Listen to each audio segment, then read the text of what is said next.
I see so much frustration and pain and confusion when it comes to non-duality. Very often I get comments and messages saying stuff along the lines of, I'm asking, who am I? I'm doing the self-inquiry, but nothing's happening. I've been doing this for so many years, for so long, and nothing's happening. And that's exactly the problem. It's that you're waiting for something to happen. You're waiting for something to happen just like anything else happens and takes place. And when you are waiting for something to happen, you are essentially desiring something other than what is taking place now. You are desiring something other than now. And that fundamentally means that you are not happy with how it is now. You are not happy with just simply being. And that's the essence of what is happening.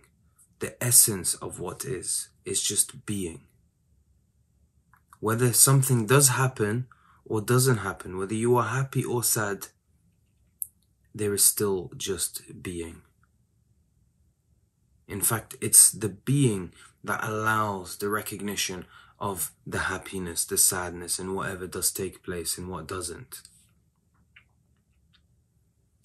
And so when you are doing all these practices, this self-inquiry, and you are waiting for something to happen, you are just simply admitting to yourself that this isn't good enough. And so if this isn't good enough, nothing else will. And you'll be stuck running around in circles. And this is where so much confusion comes out. And I think I see this and it's just a shame that this is the way it is. And perhaps it's a necessary path that one needs to take to recognize that there is no path. But in any case, I want this to be a very simple reminder, because it is so simple that it's overlooked. It's so ordinary. There's no complexity about it.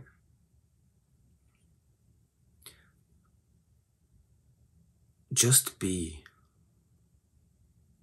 And what it means to just be is that let go of the notion that something is supposed to happen. Let go of the notion that this isn't good enough. You may have perhaps read so much literature, so much spirituality stuff, maybe too much, and that's just created so much of an expectation of what needs to happen. But having an expectation, once again, is an underlying admittance to yourself that this isn't good enough. Because if this is indeed good enough, then there wouldn't be any other expectations. If this is perfect, there wouldn't be anything else that you are chasing after. From a very young age, we are conditioned that you have to control everything so that it works in your favor, so that it's in alignment with how you want it to be. And so if there is any process, it's just the process of undoing that conditioning. To recognize that actually, instead of trying to control everything so that it aligns with our opinion and how we imagine the world should be. Instead, no, we let go of the opinions, we let go of the imagination, and we just observe the world as it is. And we are okay with that. We rest in that. We just are, as the world just is, as everything else just is. And then there is no more world, me, you, or anything. It just is. And this is just being. And so really, the main point, the main reminder is that for as long as you are desiring something else to happen, it means that this right now is not good enough. There used to be a time where I really looked forward to moments where I felt like something wasn't good enough, or I felt a bit agitated, or I felt a bit upset about how things are, or I felt some sort of discomfort. And then there's a desire that is born from this discomfort to try and alleviate that discomfort. And then the discomfort revisits again so that I fulfill the desire to alleviate that discomfort, and it just turns into a habit, into an addiction. And I used to look forward to these moments of discomfort because it's an opportunity for the light of being to shine, to recognize that, hey, this is still an area that I need to be with, to put it in simple terms. For as long as you are unable to just be, because the opinion or the thought or something else or the expectation is more interesting than right now, than just being, you will always be in this perpetual confusion.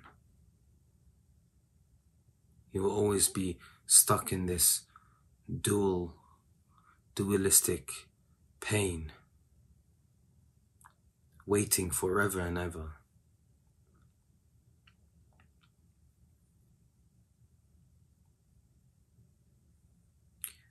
And it's very easy to take what I'm saying in the way or in the form as, oh, he's just saying to stop desiring. No, because if you're trying to deal with the desire in this particular way,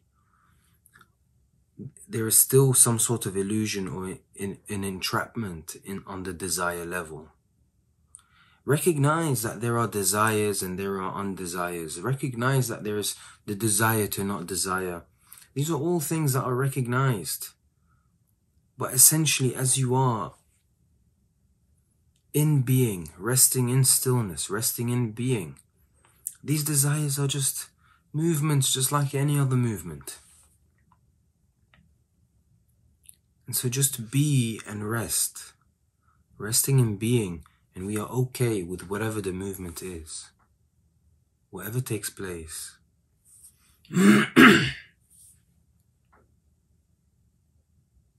It's okay. It's the acceptance of what is through and through. Accept and be with the desire that something else needs to happen for you to be happier.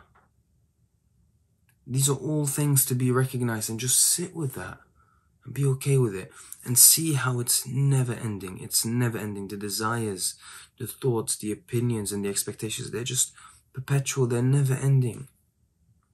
And it's like, oh my God. And you get just an inkling of this never ending cycle of desiring, and then you get confused and you write this long essay of what do I do? And I've been doing non-duality for so long, and just rest in being. And then when these thoughts and these expectations and the desires, when they kick off, just let them kick off. It's fine. Just be. Don't be swayed and entangled with them. Just be. Rest in that sense of being that comes before any desire, that comes before any sense of lack, that comes before any expectation, any thought. Just rest in that. And recognize that you are always resting in that anyway. Recognize that that is all that is anyway.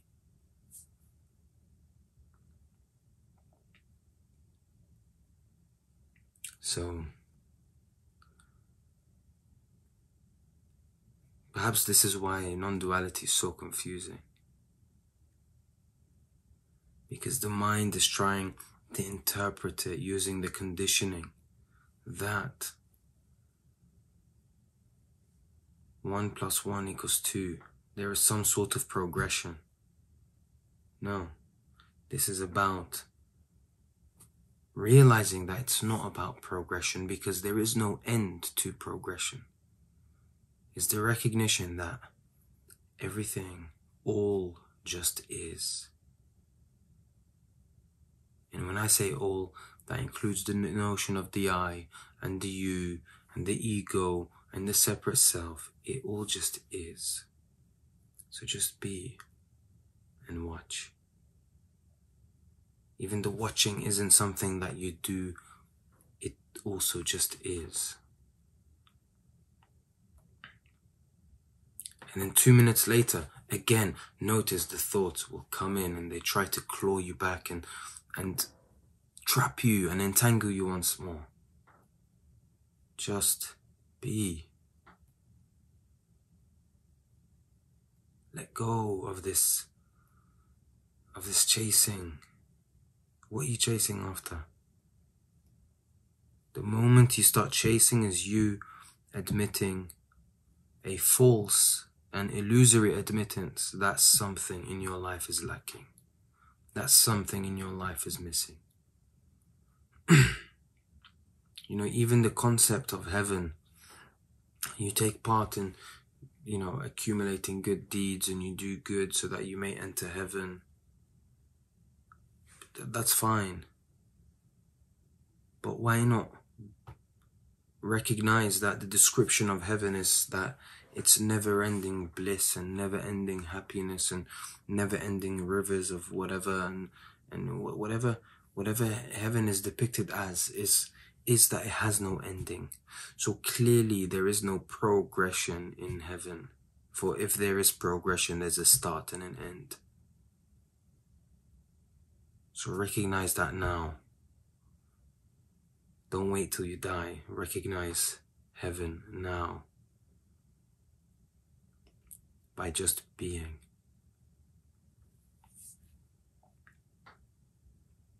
Thank you so much for watching. This is Hassan from The Spiritual Walks, and we are all on a journey towards the truth.